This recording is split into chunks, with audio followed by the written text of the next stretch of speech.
Trump's huge move on student loans and repaying them. The left ain't gonna like this one. Can Alex Baldwin be any more disgusting? You will not believe this drama. National Guard deployment in Illinois? Not so fast. And finally, the Grinch who stole Christmas. Happy Christmas Eve, everyone. Welcome in. It's the Jay Sheldon Show on this 24th of December, 2025. Yep, it is Christmas Eve. We will not be here tomorrow. We're taking the day off, so there will be no show tomorrow for Christmas Day. I'm going to just relax and sleep in. But we are here today, this morning, doing a live thing on X, YouTube, and Rumble. We're across all of those platforms. You can check us out. We hope to see you on the air here. Let's see where we go. Merry Christmas, Danny, to all yes Democrats. Christmas, meaning Jesus' birthday. The real meaning of Christmas. May everyone have a blessed Christmas. Karen, Merry Christmas Eve, everyone. And great to have you along for the ride. Thanks for being here. Appreciate that. All right. Like I said, we are live on YouTube, and we are live on Rumble, and we're live on X. By the way, just to keep you updated, hang on, let me refresh this. Here is NORAD tracking Santa. So if you've been wondering where he is, let's see. He's headed for Kunming, China. Should get there in about 37 seconds. He was last spotted in Chengdu, China. China's got to be a pain in the butt for Santa because there's so many millions of kids there, billions probably. But he had, let's see, gifts delivered, 1.4 billion gifts so far delivered, and he hasn't even hit the U.S. yet. He's already started because, of course, on this side of the planet, it's nighttime. It's almost midnight, so Santa's on his way, and there he is live being tracked by NORAD, flying across China at this moment. Look at that. Wow. Cool. All right. If you want, you can find that website. Just look for NORAD China Santa tracking, and it's out there. You can check that out. All right. What else have we got here? We got a lot of crap going on, that's for sure. Yeah, our main story here is huge. Trump has made a very big deal move as far as student loan debt. Democrats are going to absolutely flip about this. They are preparing to crack down on student loan defaulters starting next year, and very quickly next year. Hang on, before we get started, Danny says, you just had little Jack in awe of that. So cute. All right.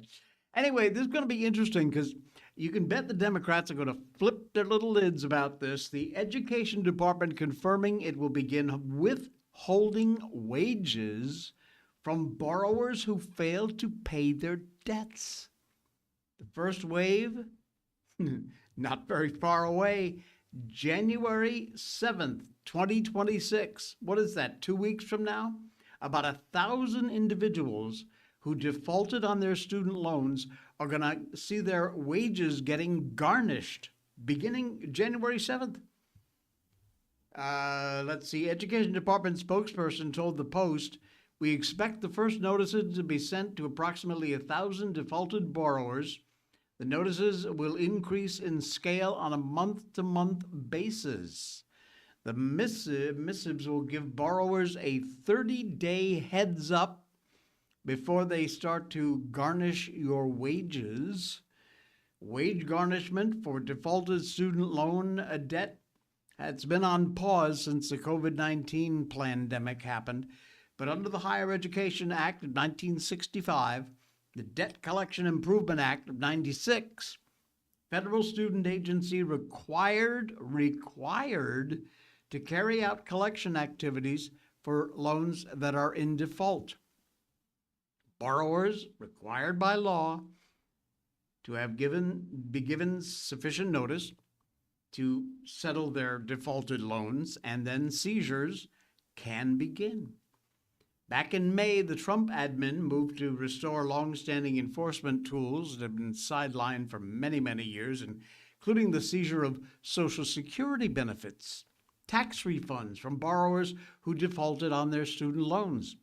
Wage garnishments, officials indicated, would also return after being suspended by our dear beloved Joe Biden. There's no doubt Biden exacerbated this mess that Trump is now confronting. About, listen to this, 5.3 million borrowers have gone nearly a year without making any payments on about $117 billion in student loan debt.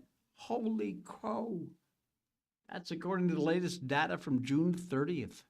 So that's 6 months old.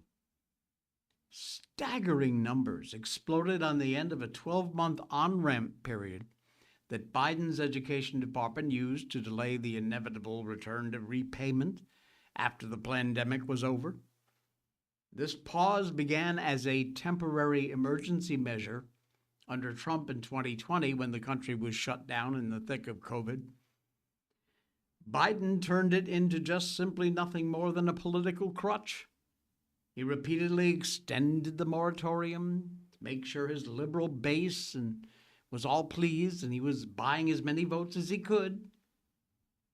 And he rolled out the so-called Fresh Start program, insulting defaulting borrowers from wage garnishment, the seizure of tax funds, Social Security benefits.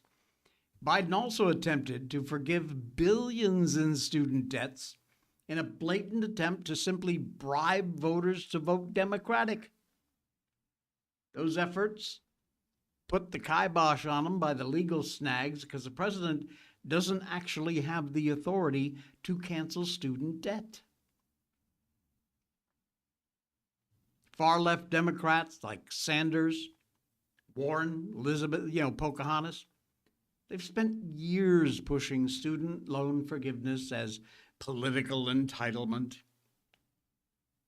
rather than a contractual obligation, which it is. Now, make no mistake about it, they are going to fight any attempt to return to the basic rules of accountability. But the wreckage that Biden left behind makes one thing very clear. The crisis was manufactured in Washington and driven by politics, not by policy.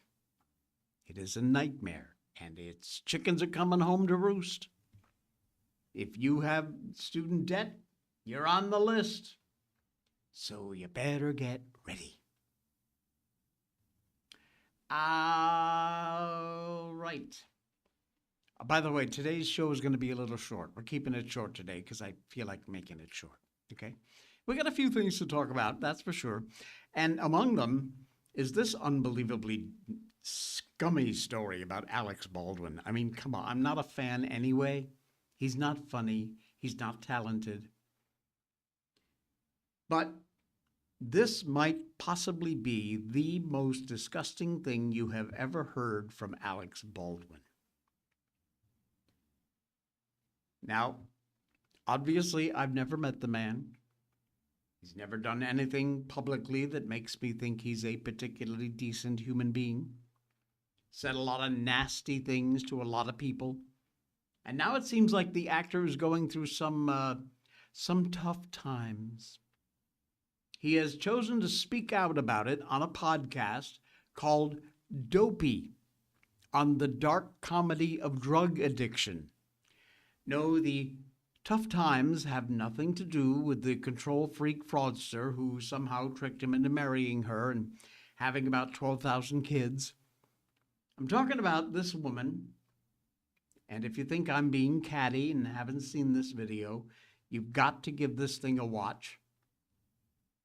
Can we go full screen? Yeah. Okay, watch this.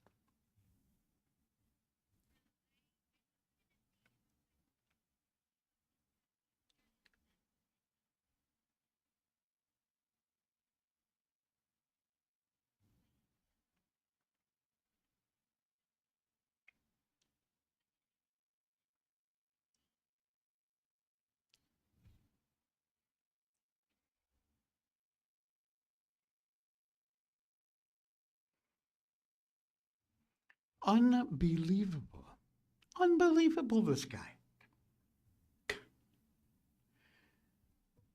What's actually had a major negative impact on Baldwin's life was the shooting and killing of a woman in 2021. But it is not the grief he feels for the person who shot her or for the loss of life. It's more about the fear that he was actually going to get in trouble for it. Look, we all know the story by now. Baldwin, using a prop gun on the set of the movie Rust, shot, killed cinematographer Helena Hutchins. Her family filed a wrongful death lawsuit against him, which he settled in 2022. 2023, he got charged with 2 counts of involuntary manslaughter. Charges eventually dropped, but in 2024, grand jury indicted him on an involuntary manslaughter charge, and that case eventually got dismissed by a judge. Well,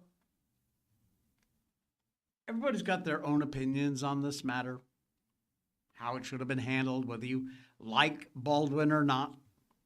But if you put all of that aside, this 67-year-old actor, what he said on this podcast left me and should leave you feeling like he didn't learn a damn thing from this situation. He talked about how the incident left him in a bad place, mentally and physically. Somebody get my tiny violin, please. Here's a quote from him on this show, on this podcast. What it's done to my health. I mean, if I told you what my health conditions have been since October 21st of 2021, it's taken 10 years off my life. It's taken at least 10 years off my life, he said. I would think that Helena Hutchins, who was just 42 at the time of the shooting, might have something to say about how many years it took off her life. You think? That is, if she was alive to be able to speak about it. If that had been all that Baldwin had said, I probably would have just written it off. But yes, the 10 years off my life phrasing was crass, shallow, hollow. I mean, we all say things without thinking sometimes. It happens. But this was part of a longer woe is me moment. Had that been all Baldwin said, okay, fine, we all make mistakes, but that's not all he said. He talked about how rough the years since the shooting have been on him. Right after they announced they were going to raise the charges again. Poor millionaire doesn't have to go to work every day. Life sure does sound rough, huh? He says, I don't want to dwell on this. I just want to say that this was very painful for my wife and my family, my sisters and brothers and so forth, my colleagues. And I can tell you it broke every nerve in my body, spiritually, financially, work-wise, and my career, my wife, my kids, my friends, my health. He said at times he was suicidal. And for me, I remember I used to go there in bed and, oh God, I can't wake up another day and have it be the same. It's the same every day and I can't do it. But somehow I found the faith in God, to not kill myself tomorrow. Let's wait one more day. This moron also claimed that prosecutors in New Mexico, where the movie was filmed, were simply out to make a name for themselves. Maybe they were. I honestly don't know enough about the case to judge it. But for the love of God, just shut up, Alex. Seriously, shut up. Look, I'm sorry this man's having issues, I suppose, but given the situation, keep them to yourself. See a therapist. Talk to a friend. Talk to your wife if she'll allow it. Go spend some time with people that couldn't afford fancy lawyers for their trials. Go listen to people who think having time for a nap sounds like a heavenly idea. But they can't because they're working 3 jobs just to support their kids. Go volunteer in a place where people have nothing. See how hard life really can be, Mr. Millionaire. You don't have to say everything publicly, especially when it's tone deaf. Baldwin does not come across as a particularly decent human being. And that crap he said on this podcast doesn't do anything to change my mind. Unbelievable. Marilyn, Merry Christmas and a blessed Christmas to you. Is it worse than what he did to his daughter? Well, that remains. Let's see. Oh, Mr. Comer is about to make life very difficult for good old Timmy Walls. He is preparing to make political life almost impossible for Tim Walz. And I'm so here for it, seriously. Minnesota Governor Tim Walz, a lot of embarrassing distractions from a political standpoint, but not the least of which is the part of one of his few vice presidential debates that people actually remember, which is when J.D. Vance cleaned his clock in October 2024 and did not even break a sweat doing it. After getting humiliated the following month as well, you'd think Walz would kind of lay low in 2025, maybe avoid any kind of other national embarrassment. Oh no. Not only has he not done that, he's running for re-election as governor next year. What a clunkhead. Even more amazing, Walz is rumored to be considering a 2028 presidential bid. He has certainly given every indication that he's interested. Between the town hall tour he did earlier in the year in Philadelphia, Republican-won congressional districts, the repeated comparisons of President Trump to authoritarian dictators, even once insinuating that he wished the baseless Lincoln Project fueled rumors of Trump's death had circulated around Labor Day holiday weekend. Walz was saying, I wish they were true. But here we are, closing out 2025, and Tim Walz ain't laughing anymore. Thanks in part to a huge wave of absolute scandals on fraud in his state, all of which happened under his watch. They equate not only to just millions in stolen taxpayer money, but billions of stolen taxpayer money. Minnesota, Walz on the Trump admin's radar in a big way. DOJ continuing its investigation, filing charges, House of Oversight Committee expanding their own probe. A widening federal investigation into Minnesota's massive fraud scandals is drawing in whistleblowers, mayors, state lawmakers, and growing scrutiny of state officials. That is James Comer, the chairman of the House Oversight Committee, on Fox News. The walls are caving in on Tim Walz, said Comer. This massive amount of fraud is affecting and impacting every citizen of Minnesota because they're having to cut services because so much money for social programs was wasted and defrauded by the Somali population. Comer added in this interview with Fox News, one of the things Walz has said in the last 48 hours was that the Oversight Committee didn't need to worry about the investigation. He would take care of it. Yeah, no one in America believes that, Timmy. Moron. In another interview, Comer again nailed how critical the Somali community in Minnesota, which is right smack dab at the center of this investigation into fraud, has become the political aspirations of Democrats in the state, which was a big reason why the scandals were able to fly under the radar for so long.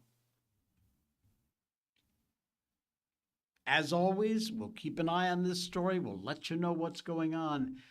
But it ain't going to be good for Tim Walz. I told you that. Guarantee. Illinois. Yes, Danny, I picked an Illinois story because it's probably not such good news. You ought to know about it. The Supreme Court, believe it or not, has blocked the immediate National Guard deployment in Illinois. And that leaves the future deployments completely open. Supreme Court of the United States Tuesday declined to allow the federal government immediately deploying National Guard troops in Illinois, leaving in place a lower court order that temporarily blocks the move. Now, this rule came in an emergency application tied to the Trump admin's attempt to federalize the Illinois National Guard after some unrest connected to federal immigration enforcement operations, ICE. The court's decision keeps a temporary restraining order in effect while the case continues through the lower courts. Ouch. An unsigned per curiam order, the Supreme Court denied the federal government's request for a stay, meaning it will not intervene at this stage to override the lower court's ruling. As a result, the National Guard cannot be federalized or even deployed in Illinois under the authority cited by the admin. So, you might be needing some help there in Illinois. You ain't going to get it right yet. Thank you, Supreme Court. Yeah, there you go. Unbelievable. Man. Blackout coffee. Links in the show notes. Check it out. Buy some. Help support the show. And, people have asked, why do you keep asking about subscribe, follow, click the like button? It all has to do with the algorithms, folks. So whether you're watching us now or delayed on YouTube, you just subscribe. It's free. Hit the subscribe button. You can turn on the bell notifications if you want to know when we're live, but you don't have to. Just the subscribe button is the hot one. Same thing on X and on Rumble. Follow. It's the follow button. Same thing. So please do that, all right? Chicago needs it badly, says Danny. Boy, you are right. So many shootings every weekend. Chicago couldn't even enjoy their Christmas tree lighting without teens getting shot and dying. It is chaos. It is a nightmare. They really do need a federalized National Guard coming in there and cleaning things up. Sadly, it ain't going to happen yet. It probably will eventually, but not at the moment. All right. I wanted to share this with you. It is the way I read this article is going to be a little bit odd because it was written by a woman who has kids. But it's a great Christmas story. And by the way, coming up after this, gather the kids around because we're going to do How the Grinch Stole Christmas, one of my favorite stories to do. Christmas with 6 kids makes me want 7. The magical things about children that make family holidays a movie-worthy life experience you can keep in your memories forever.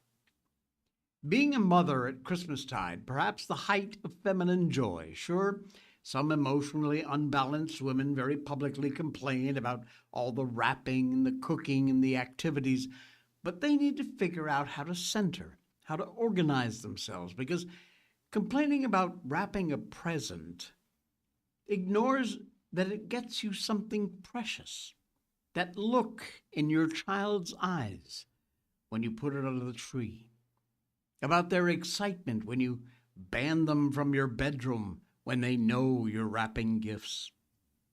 Mothers have not just the power, but a sacred duty to make some of the next generation's deepest, happiest childhood memories. And that duty is a much higher calling than simply pleasing ourselves 24/7. Children are so much better than movies or reality TV. That is, being a mother is living itself, which is indescribably better than watching strangers' lives or living alone. The specific presents aren't really the point. It's precious relationships with your children. Children of your own making. Always inadequately, with whatever item you manage to scrounge for the occasion. As everyone who's ever seen a child play with a giant cardboard box knows, you don't need to buy a kid a pony to light up their lives. That's one of the magical things about children. The many magical things about children that can make family holidays a movie-worthy life experience you can't keep in your memories forever. Yeah, that definitely includes the Griswold family-style experiences. But it also includes better than Hallmark life experiences, customized just for you. Only for you will the curve of your child's lip that looks like your husband's family be extra precious when it smiles dusted with powdered sugar and sprinkles. Only for you are the snuggles with your kids while reading the long version of the Nutcracker on day 6 of a 10-day family barf session in the midst of a winter stomach bug. Only for you are the yearnings of a child still young enough to only want his own mother and no one else for every special moment of his tiny life.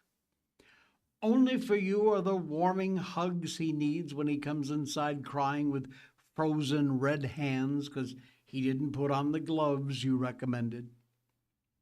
Only from you comes the comfort and joy to other people that you uniquely provide when you're their wife and mother, as well as when you're their husband and father. The innocence, the freshness, and especially of young children, an intrinsic part of this season of Christmas. All the old hymns and the folk songs all fade away. They all say so, though, and they're right. Every child in some tiny way reflects the Christ child. A fresh start, a new hope, a reason to not just live, but also to smile amidst all the darkness and evil that is in this world. Without this, life really is not worth living, and holidays have got no meaning. Children essential to the special magic of Christmas, and in fact, of all festivities. Think back to the times you've been to a holiday gathering without children.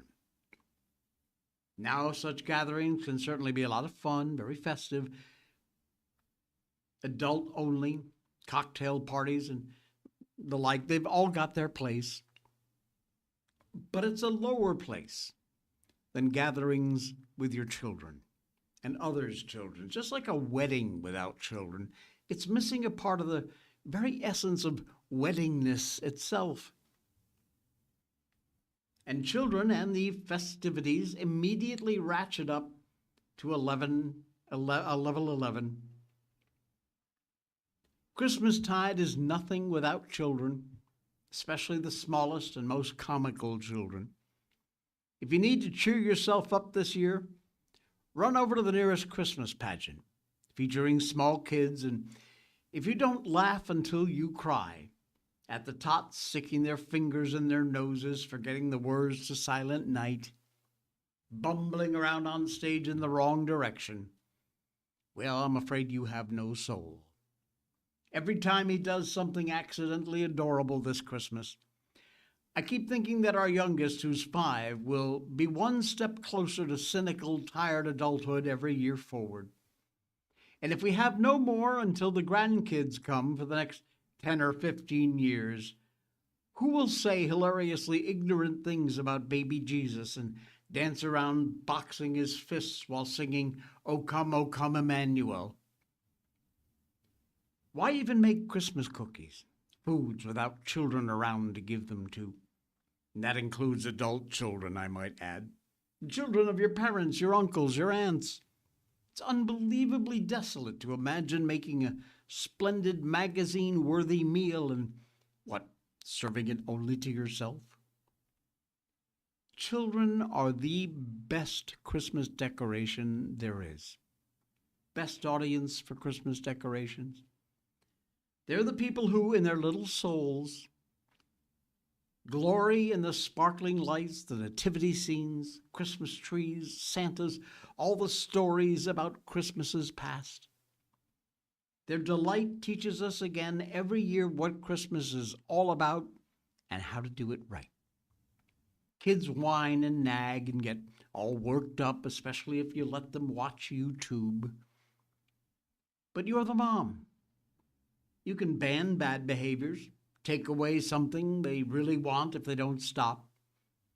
And when they're parented well, kids are the most amazing people. My husband taught me this by parenting the children well, which is to say disciplining them consistently. I became a believer after what I saw how well it works. Children keep us childlike, and childlikeness is the very center of what Christmas is all about. That's because Christmas is about God, who became a human child to save everyone who believes from eternal death. And it is something certainly worth whooping about, celebrating children for Christmas. That from Joy Pullman, the executive editor of The Federalist. Absolutely brilliant, brilliant. All right, like I said, we're going to be a little short on the show, but we're not done. Let me just get a sip of this Blackout coffee. All right, to wrap things up on this Christmas Eve, I know it's Christmas Eve day in the U.S. Here it's literally Christmas Eve, about to turn midnight, so we're headed that way. Danny says, this makes me so emotional. Spot on. Christmas with 4 kids makes me want 5, especially one now being 15. Wow. I want to keep them little forever. The magic in their little eyes is the reason for life. Just like the magic Jack saw in those reindeer you showed flying above China. Nothing better. Yes, indeed. All right. Dr. Seuss and the Grinch who stole Christmas. Every Who down in Whoville liked Christmas a lot. But the Grinch, who lived just north of Whoville, did not. The Grinch hated Christmas, the whole Christmas season. Now, please don't ask why. No one quite knows the reason. It could be perhaps that his shoes were too tight. It could be his head wasn't screwed on just right. But I think the most likely reason of all may have been that his heart was 2 sizes too small. But whatever the reason, his heart or his shoes, he stood there on Christmas Eve hating the Whos, staring down from his cave with a sour, grinchy frown at the warm lighted windows below in their town. For he knew every Who down in Whoville beneath was busy now hanging a holly Who wreath. And they're hanging their stockings, he snarled with a sneer. Tomorrow is Christmas. It's practically here. Then he growled, and his Grinch fingers nervously drumming. I must find some way to stop Christmas from coming. For tomorrow, I know, all the Who girls and boys will wake bright and early, and they'll rush for their toys. And then, oh, the noise, oh, the noise, noise, noise, noise. And they'll shriek, squeaks, and squeals, racing round on their wheels. They'll dance with jing-tinglers tied to their heels. They'll blow their flu-fluvers. They'll bang their kartukas. They'll blow their hoo-whoopers. They'll bang their garzookas.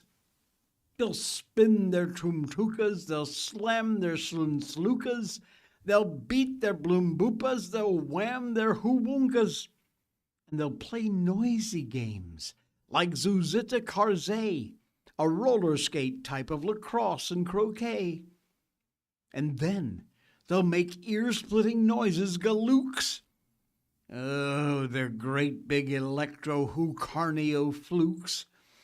Then the Who's young and old will sit down to a feast, and they'll feast, and they'll feast, and they'll feast, feast, feast, feast. They'll feast on Who pudding and rare Who roast beast. Raw roast beast is a feast I can stand in the least. And then they'll do something I hate most of all. Every Who down in Whoville, the tall and the small, they'll stand close together with those Christmas bells ringing. They'll stand hand in hand, and those Who's will start singing. They'll sing, and they'll sing, and they'll sing, sing, sing, sing. And the more the Grinch thought of this Who Christmas sing, the more the Grinch thought, I must stop this whole thing. Why, for 53 years I've put up with it now. I must stop Christmas from coming. But how? And then he got an idea. An awful idea. The Grinch had a wonderful, awful idea. I know what to do, the Grinch laughed in his throat. I'll make a quick Santa Claus hat and a coat. And he chuckled and chuckled. What a great Grinchy trick. With this coat and this hat, I'll look just like Saint Nick. All I need is a reindeer. The Grinch looked around, but since reindeer are scarce, there were none to be found. Did that stop the Grinch? Ha! The Grinch simply said, if I can't find a reindeer, I'll make one instead. So he took his dog Max, and he took some black thread, and he tied a big horn on the top of his head, and then he loaded some bags and some old empty sacks on a ramshackle sleigh, and he whistled for Max. Then the Grinch said, "Giddy up!" and the sleigh started down towards the homes where the Who's lay a snooze in their town. All their windows were dark. No one knew he was there. All the Who's were dreaming sweet dreams without care. When he came to the first little house on the square, "This is stop number 1, the old Grinchy Claus hissed, as he climbed to the roof, empty bags in his fist. Then he slid down the chimney, a rather tight pinch. But if Santa could do it, oh, then so could the Grinch. He got stuck only once for a minute or two, and then he stuck his head out of the fireplace flue, where the little Who stockings all hung in a row. "These stockings," he grinched, "are the first things to go." Then he slithered and slunk, with a smile most unpleasant, around the whole room, and he took every present. Pop guns, pambookas, pantukas, and drums, checkerboards, bilzabugs, popcorns, and plums, and he stuffed them in bags. Then the Grinch very nimbly stuffed all the bags one by one up the chimney. Then he slunk to the icebox. He took the Who's feast. He took the Who pudding. He took the roast beast. He cleaned out that icebox as quick as a flash. Why, the Grinch even took the last can of Who hash. Then he stuffed all the food up the chimney with glee. "Now," said the Grinch, "I will stuff up the tree." As the Grinch took the tree and he started to shove, he heard a small sound like the coo of a dove. He turned around fast and saw a small Who, little Cindy Lou Who was no more than 2. She stared at the Grinch and said, "Santa Claus, why? Why are you taking our Christmas tree? Why?" But you know, that old Grinch was so smart and so slick. He thought up a lie, and he thought it up quick. "Why, my sweet little tot," the fake Santa Claus lied, "there's a light on this tree that won't light on one side. So I'm taking it home to my workshop, my dear. I'll fix it up there, and I'll bring it back here." And his fib fooled the child. And he patted her head, and he got her a drink, and he sent her to bed. And when Cindy Lou Who was in bed with her cup, he crept to the chimney and stuffed the tree up. And then he went up the chimney himself, the old liar, and the last thing he took was the log for their fire. On the walls he left nothing but hooks and some wire. And the one speck of food that he left in the house was a crumb that was even too small for a mouse. And he did the same thing to the other Who's houses, leaving crumbs too small for the other Who's mouses. It was 1:15, all the Who's still in bed. All the Who's still a snooze when he packed up his sled, packed it up with their presents, their ribbons, their wrappings, their snoof and their foozles, their tinglers and trappings. 10,000 feet up the side of Mount Crumpet, he rode with his load to the tip-top to dump it. "Pooh, pooh to the Who's," he grinchingly humming.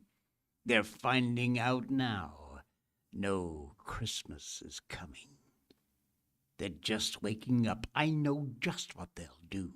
Their mouths will hang open a minute or two, and then the Who's down in Whoville will all cry boo-hoo." "That's a noise," the Grinch said, "that I really must hear." He paused, and the Grinch put his hand to his ear. And he did hear a sound rising over the snow. It started in low, and it started to grow. But the sound wasn't sad. Why, the sound sounded glad. Every Who down in Whoville, the tall and the small, was singing without any presents at all. He hadn't stopped Christmas from coming. It came. Somehow or other, it came just the same. And the Grinch, with his Grinchy feet ice and snow, stood puzzling and puzzling. How could this be so? It came without ribbons. It came without tags. It came without packages, boxes, or bags. He puzzled and puzzled till his puzzler was sore.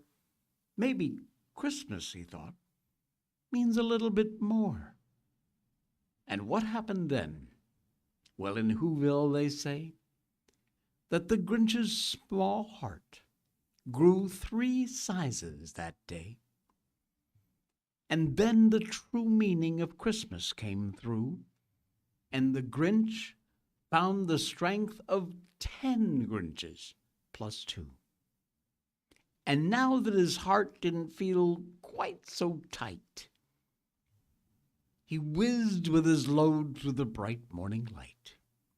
With a smile to his soul, he descended Mount Crumpet, cheerily blowing hoo-hoo on his trumpet.